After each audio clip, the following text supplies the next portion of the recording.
I know a lot of you guys have been waiting for a little bit of time. Some of y'all might have actually been catching up on our interviews when it comes to this particular story.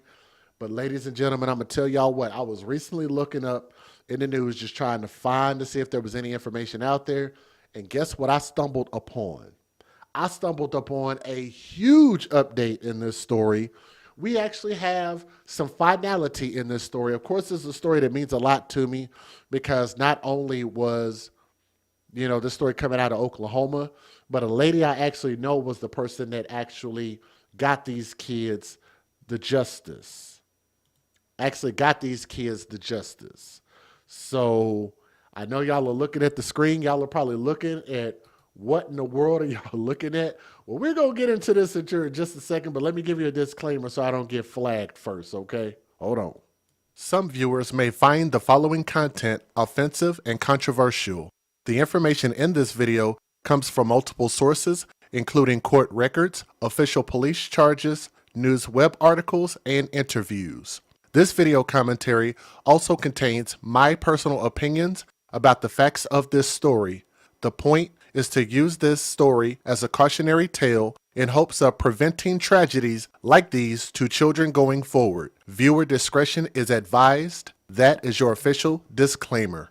And we are getting this story update from two different sources. So I'm going to give you the original story, which was from WBAL.com, even though it was from KOCO, KOCO News 4, I believe. So shout out to all of them.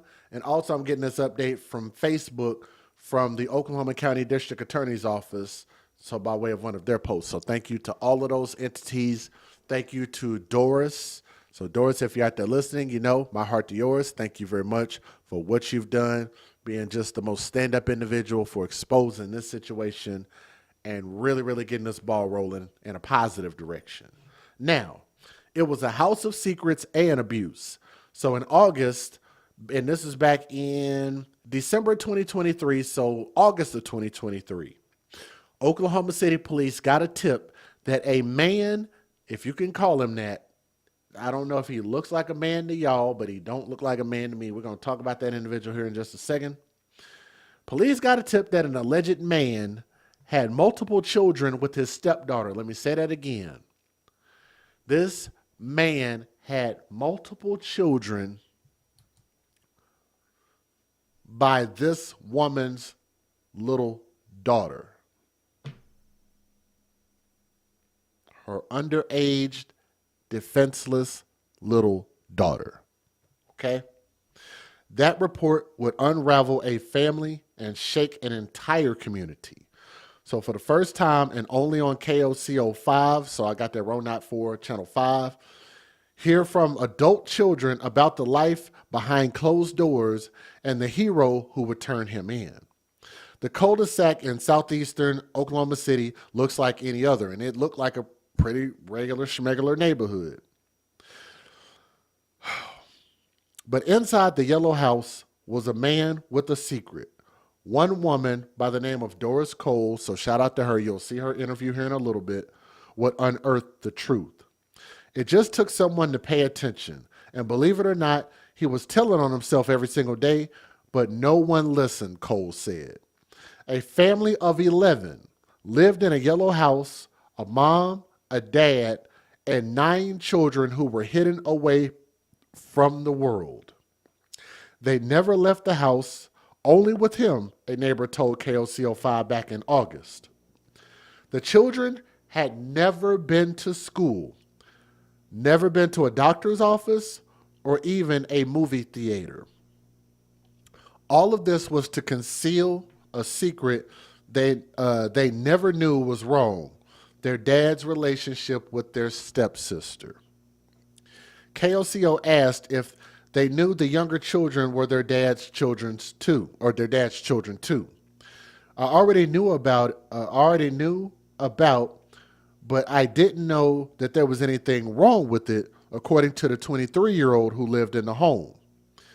At 12 years old, their oldest sister had their first baby with their dad, according to court documents. We grew up like it was normal to us, the 33-year-old who lived in the home said. Their oldest sister gave birth to 4 more inside the home. Yeah, I think I was 7 or 8, the 20-year-old who lived in the home said. 7 or 8 years old when this was going on, so they were seeing this. KOCO 5 sat down with 3 of the siblings who wanted to share their story. We asked if they were ever questioned why they weren't allowed to leave the house more. And she said, Dad said he didn't want us to get hurt because he was protecting us from people outside. Don't y'all find that sadistic? He wants to protect you from people outside while the people inside abuse you and sexually assault you. That would all change. I was looking for someone to paint the ceilings, and he answered the ad, which is this fool, and this is according to Doris. Doris, who is the savior. We'll talk about her here a little bit more. Doris Cole, who hired the father, this alleged man, in 2017 as a contractor, because that's how he was advertising himself. She was opening several businesses on 10th Street and May in Oklahoma City, which is on the west side of Oklahoma City, because I'm originally from OKC. They looked really crazy every day, from the clothes they wore, the smell, Cole said. He started taking 2 of his teenage daughters to work, and Cole picked up on something that she couldn't let go of. They could not read, and they could not write. Their speech was really, really bad. And I'm going to tell y'all, I've heard those girls in person. It's only so much you can really describe. Like, words can't describe how bad it was. So when I came down to do my interview with Doris in person, because I was coming to OKC to talk with her, she actually let me meet the girls, the older adult girls. And man, it was sad to see. Like, you could clearly see that they weren't where they needed to be. Their speech was really bad.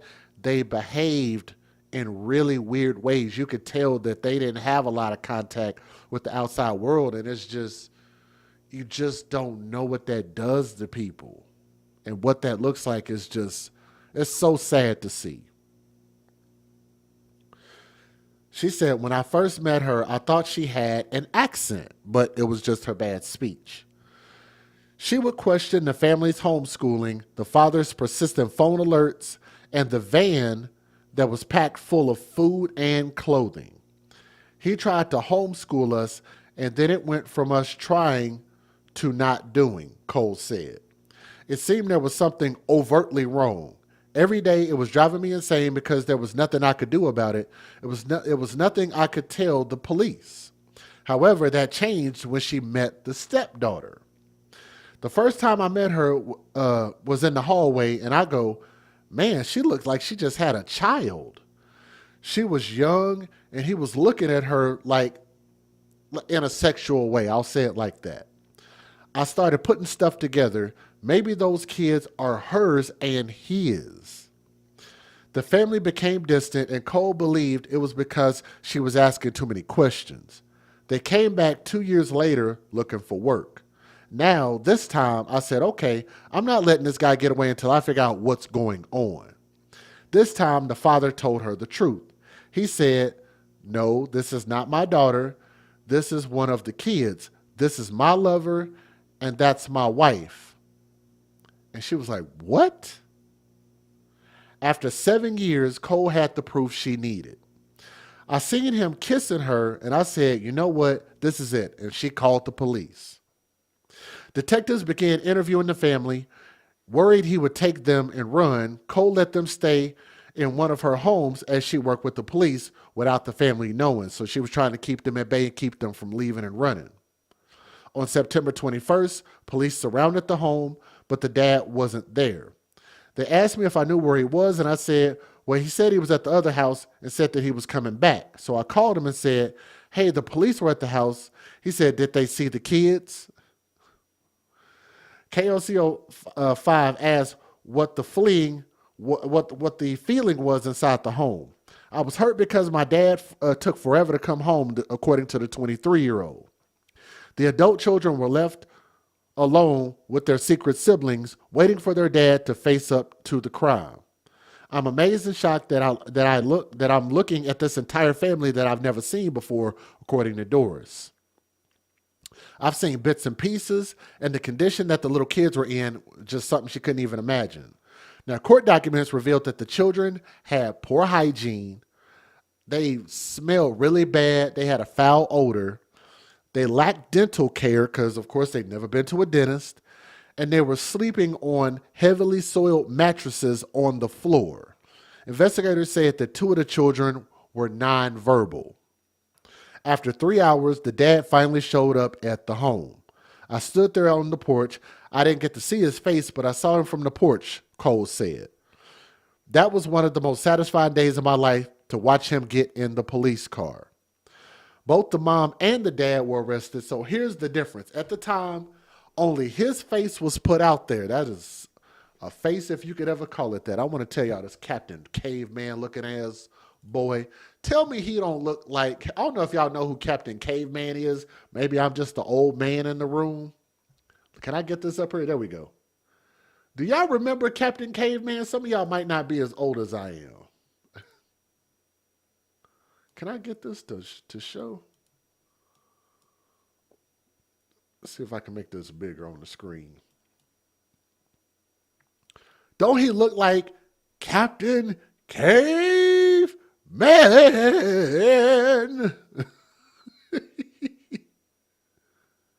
He looks just like Captain Caveman. Some of y'all not old enough to remember that. I know y'all not. But look at this. Look at this. Oh, my Lord. Gross. Gross. Y'all remember Captain Caveman? So here's the thing. And I think that person right there is the young girl that he was molested and having the kids by. Of course, I had to blur out her face. Just horribly sad, man. Because you see the wedding ring on her finger. It's disgusting. Flat out disgusting.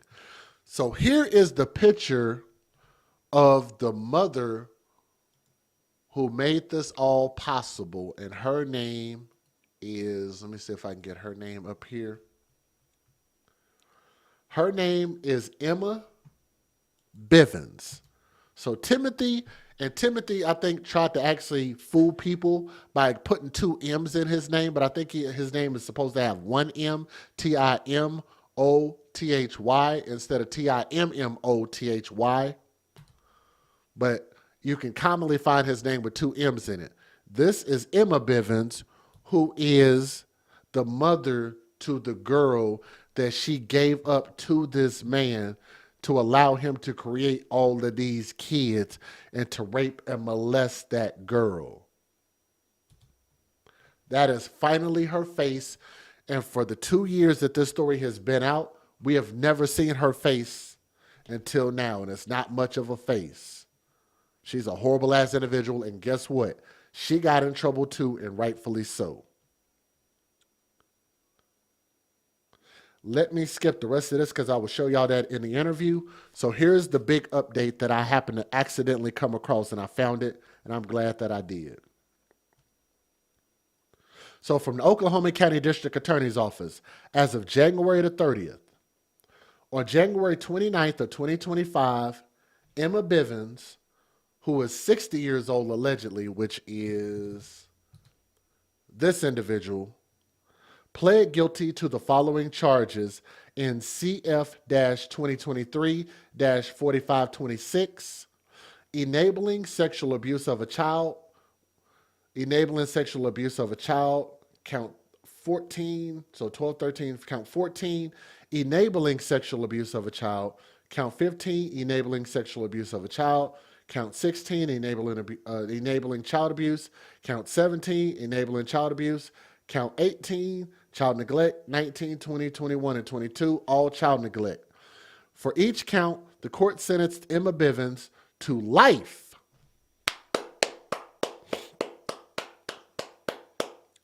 Sentenced her to life with the first 18 to serve in the Oklahoma County of Corrections, the DOC. The sentences will run concurrent to each other.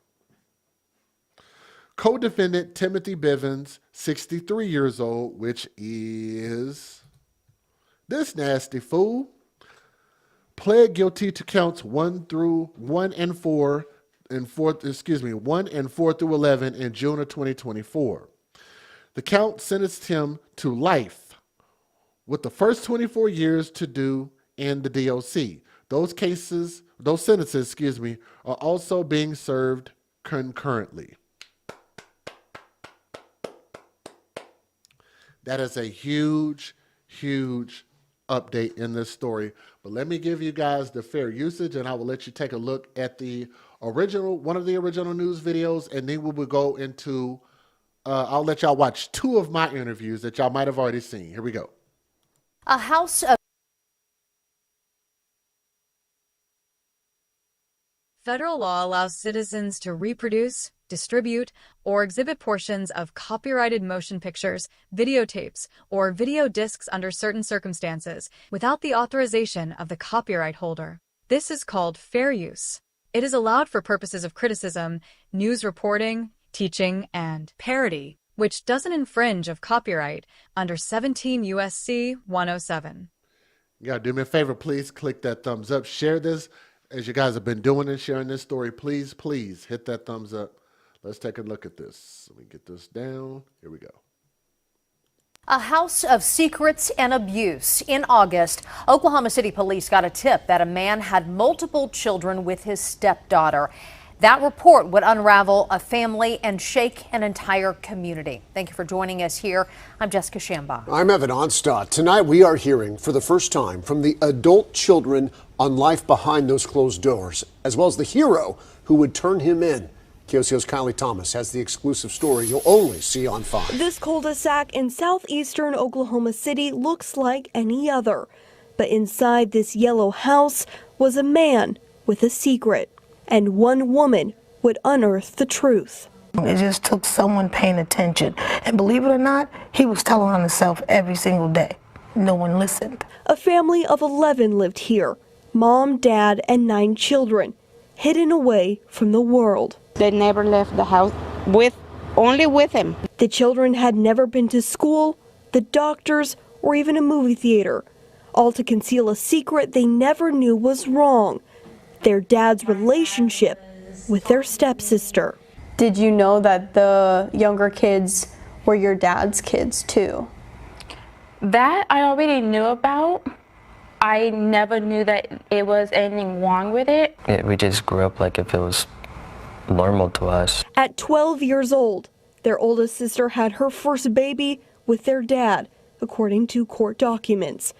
She gave birth to 4 more inside this home. KOCO sat down with 3 of the siblings who wanted to share their story. So when she had her first baby, you were just little. Yeah, I think I was 7 or 8.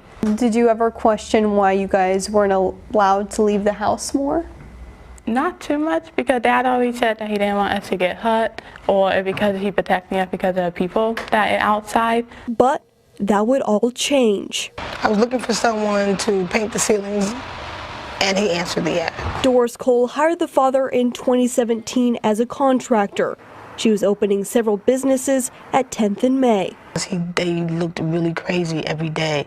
The clothes, from the clothes that they wore, from the smell. He started taking 2 of his teenage daughters to work, and Doris picked up on something she couldn't let go. They couldn't read, they couldn't write. He tried to homeschool us, and then it went from trying to not doing. And the speech was really bad. When I first met her, I thought she had an accent. She would question the family's homeschooling, the father's persistent phone alerts, and the van packed full of food and clothing. But there was nothing overtly wrong. Every day it was driving me insane because there's nothing I could do about it. It was nothing I had to tell the cops. Until she met the stepdaughter. The first time I met her was in the hallway, and I said, man, that girl looked like she just had a child. She was young, and he was looking at her as if she was some sort of candy. I started putting stuff together. I said, okay, maybe those kids are hers and his. The family became distant. Doris believed.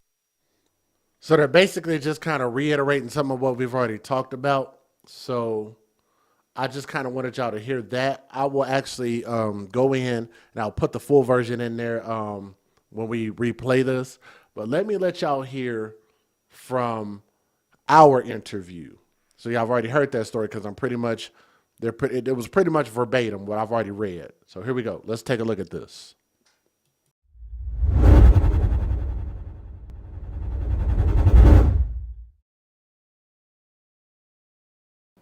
So the 12-year-old sister had her first baby with her father, according to court documents.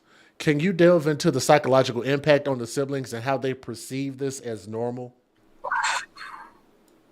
Well, the thing is, they, from what I've been told, is that that's all they know because that's how they live. That's how they grew up. Their dad was always with his sister. They were in a relationship. But you have to remember, it's her half sibling. That wasn't her dad from what we know. That wasn't her dad. That was her mom already had those kids by the time they were married. So the other siblings, it was just normal. When she had the first baby, they were little. But then as they got older, you have to remember there are teenagers in the house. She's having babies and they're helping deliver these babies. Wow. Which is kind of strange in itself. And you have to think about what kind of psychological impact that would have on any teenager. They're in the home helping their sister have a child. And no one's asking, hey, can we take her to the hospital? Can we do this? But then you also have to remember the dad said he was a doctor. You said he was a doctor? Well, this is what he told them. This is what he told the kids. They told him he was a doctor. So there's no need for a hospital if you got a doctor in the house, right? So whenever they had medical needs and stuff like that, like he's the quote unquote doctor. Yes, he was the doctor. Can you provide some details about the conditions inside the yellow house as mentioned in court documents, like including the poor hygiene, the way it smelled, like the foul odor, and the lack of dental care? Well, see, the problem is I've never been to the house. I've been in now since everything was over, but I went in and walked out. I didn't stay inside. So I've only seen his house on Google when I tried to figure out where he lived. And when I saw it, I was like, God, that's a nice house. He really did. And then I saw a video in his phone one time of him walking out of the house. So I knew he lived in a brick house. I knew where it was, but as far as ever going there, no. I only seen them at work. And that's it. We've never actually hung. Well, he's been at my house a few times because he's done work inside of my house. Mm-hmm. But there was no going and hanging out with them after work or none of that. It was entire family. That's when we met two of the little kids when they were younger, probably 9 or 10, but we only met two of them. So as far as I knew, he only had 2 kids at home. I didn't know about all the other siblings until the day that the police came. I found out that there were 5 of them, 5 small kids total. Mm-hmm. And then 4 adult children. Okay. Now you have to remember there's 2 moms. There's the mom of the adults, and there's a mom of the younger kids, which is the stepdaughter. That's his stepdaughter, and it's the mom's real daughter. Right. Complicated. It's complicated. It's complicated, crazy. Yeah, definitely. So the father was hired by you in 2017 as a contractor. So how did his presence in her life, how did his presence evolve from a professional relationship to the discovery of what you know now? Like, how did that evolve from working to where we are now? Well, he worked for me. And so, after some time, I started thinking about, okay, there's something going on in this house. So, and if you ever met it, you actually met two daughters. So the personalities, they're sweet. They're sweet individuals. They were nice, very polite. You know, we played a lot inside of the play in the building while we were building. So I got pretty close to his kids. And you know, one of the daughters kept talking about how she wanted to get out, how she wanted to get out and spread her wings. And I'm thinking, I don't understand what get out means. You know, I asked her a few times, "Are you locked in the house? Can you just walk out?" She's like, "Yeah, but my dad is overprotective, and you know, he won't let me go anywhere." So that was kind of strange. And she was at the time maybe 16. But then, they left for a period of time, almost 2 years. They left. They were still in Oklahoma. I kept in contact with him, but he didn't work for me because I was asking too many questions about his wife, the kids, the school, and so I guess he got tired of it and he left. But then when he finally came back, his daughters were older. And now they're older, and I'm thinking, okay, you're still in the same position. You still can't go out. You still can't do anything. You're in your 20s. And so at this time, now I'm thinking, okay, something's really wrong. Why can't you go out? And so I started talking to one of the daughters, trying to help her to leave, and she wouldn't leave. You know, she didn't say she was locked in. She didn't, I asked her a few times, can you just walk out the door? Yeah, but I've never done it. So she was nervous. She was scared to leave. So I couldn't even get them out of the house, get them away from her, away from him. But we talked so much. I was close to him. I was, fed him all the time, gave one of them a cell phone.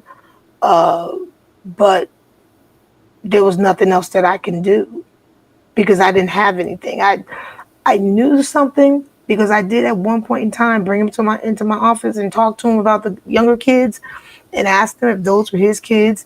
He didn't deny it. He didn't say yes. He just stared at me. I kind of told him how I felt. And, I didn't talk too much because I didn't want the guy to run. So I kind of left it at, I'm on a need to know basis. He was comfortable enough thinking that I wouldn't tell anybody. And I let him think that, I wouldn't tell anybody, but I did tell him that, if those kids are yours and that's your wife's daughter, that it was sick. And I don't understand, but it's not my business. And so we kind of went on, but that's when he left. He left after we had that conversation because I think he was a little uneasy about me calling him out.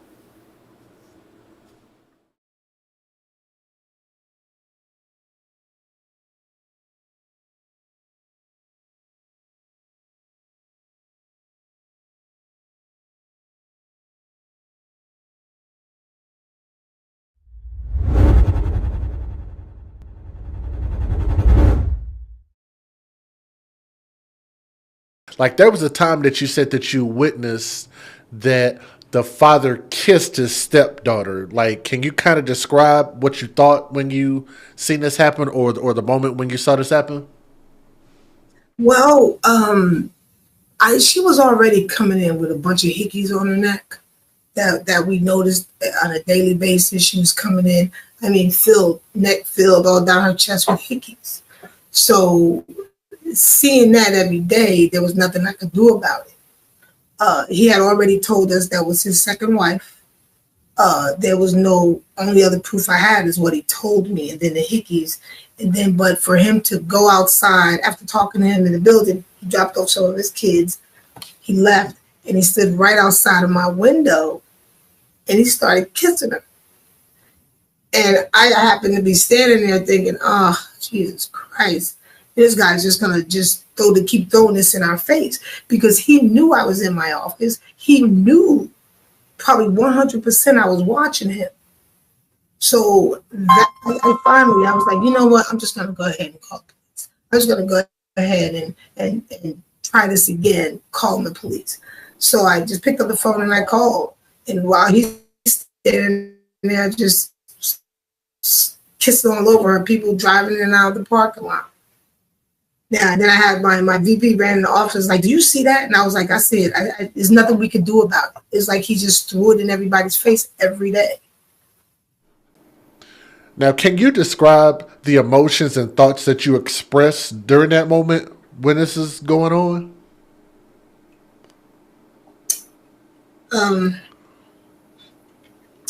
That's kind of a hard one because I saw her every day with hickeys on her neck, knowing how young, at the time she was 26, but she looked a lot younger. She looked like she was 15. We didn't know how old she was. I didn't really even know who she was. I thought she was somebody's daughter that had been kidnapped. So watching her every day, watching him just kiss all over her every day. And then this last time when he was standing outside my office, kissing on her, I can't, just thinking that this is somebody's child, that this is somebody's child that could be looking for them. I didn't know,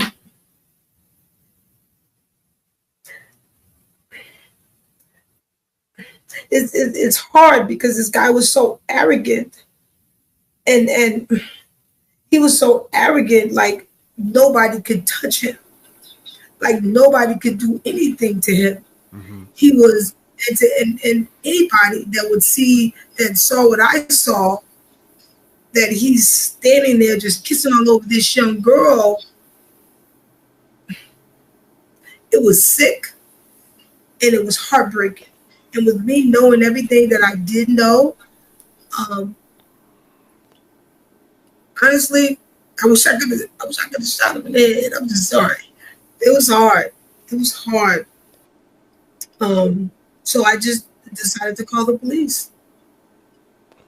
Like, what happens like when you call the police? Like, you were able to get them to do an investigation? No, not right off the bat. Because that was not the first time I called. Every other time I called, I didn't know what I was reporting, and at the time I was all over the place. When I called, I was pretty much hysterical. Like, I led with, there's a guy, when you call, they ask you, what are you calling for? What are you reporting? I don't know. I don't know if I'm reporting a kidnapping. I don't know if I'm reporting a rape. I have no unearthly idea. I can only tell you what I see and what I know, but I had this last time when I called, there was a lady that answered. Mm-hmm. And I think had it not been for her, we still would have been in the same situation.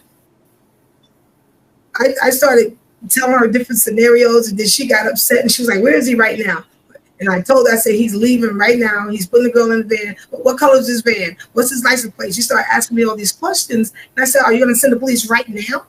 She's like, well, no. I said, well, okay, well, he's leaving, but he's coming back. She's getting hysterical. I'm hysterical. So she said, Ms. Cole, I'm just gonna take a report. So she took a report. And I think had it not been for her, I don't think this would have ever came to a reality right now. They still would have been working here. I still would have been doing the same thing.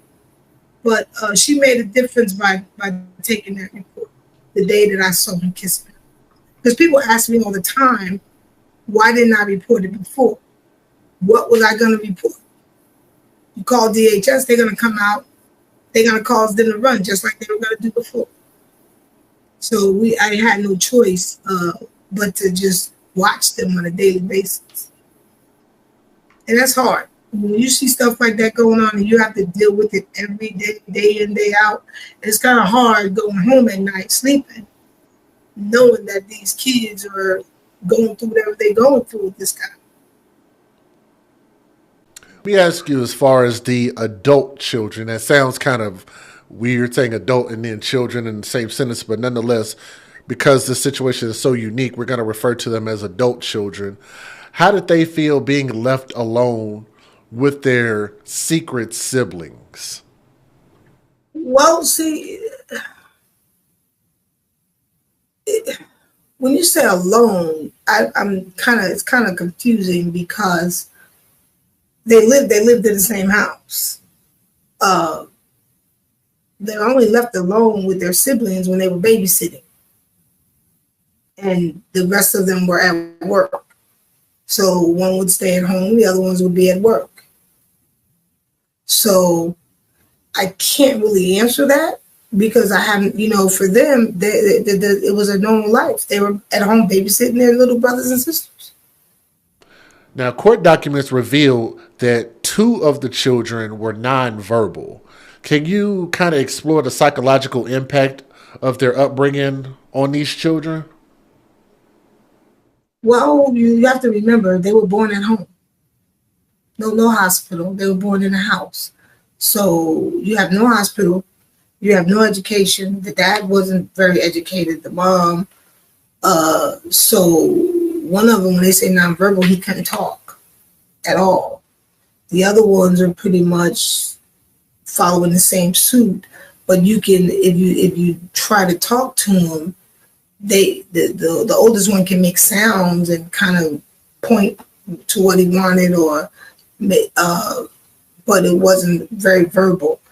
You have two of the smaller ones that wasn't as bad. They knew some words, but not a whole lot. But as you go up in age, they knew a little bit more. The adult children knew a little bit more. They could talk, but still the speech isn't there for them. But they're not stupid. Even the little ones. When I got to the house, I'd never seen them before, but they're like little kids. Like they're older, but little kids. Especially the ones that were nonverbal. They were super playful.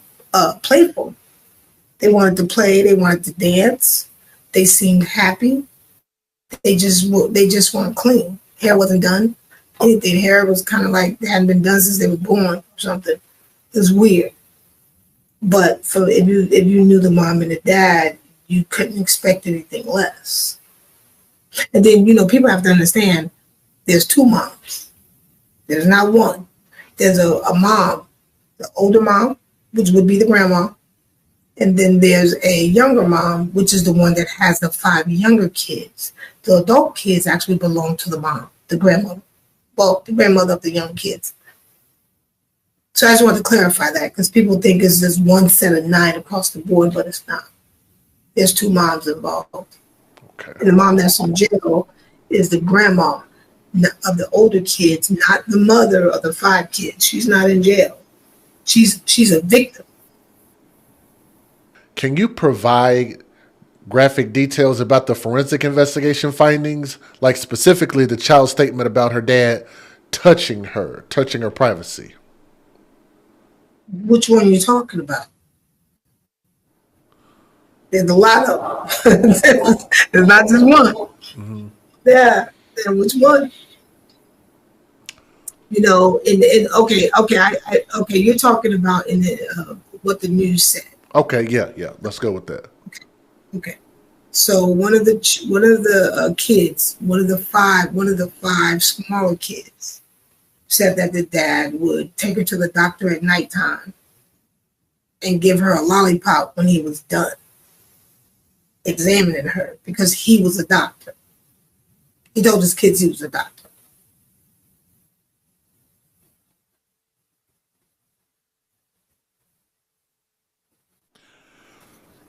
I'm speechless. Like, I don't even know what to think of that or say to that. Yeah, nobody does. So yeah, he basically all their life told them as his kids that he's a medical doctor. Yes. Doing examinations. Yes. Wow. Well, that was to the small kids. Now, the big kids, that remains to be seen. But the little kids, that's what they told the police. Kids don't lie about that. Usually when a kid's telling you somebody touched them, 9 times out of 10 is true.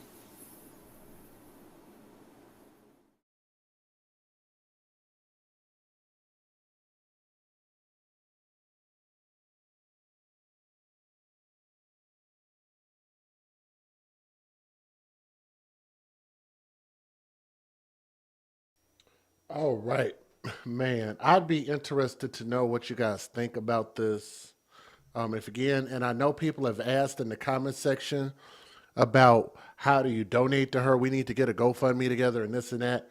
She has a website. Like Doris is actually a very organized person. She has a website and it's mylifeafterok.org. It's right there on the screen. I will make sure and post it in the description box as well as a reminder. But that's how you guys can contribute and help. She's still doing quite a bit. Quite a bit. So I follow her on Facebook and shout out to her. She's just an amazing person. You know, I got the utmost respect for her. But again, boy, man, he almost made me throw up in my mouth just seeing that face. Good Lord. Like he just looks like he just smells like just rotten chicken. Just Jesus. That is just such an horrible looking man. Then to top it off, then you got this individual who literally looks like something off the Addams Family. I don't even know. Da-da-da-da. Da-da-da-da. Like this story don't even seem real, but it does have real human lives that were involved in this. And so I want y'all to keep these children, the ones who were abused, in your thoughts and in your prayers, because they're going to need every bit of it, okay? But thank you guys so much for listening to this update. And I pray that their souls go to hell really, really soon. These individuals, these alleged parents. All right, but let me know what you guys think, okay? Thank you.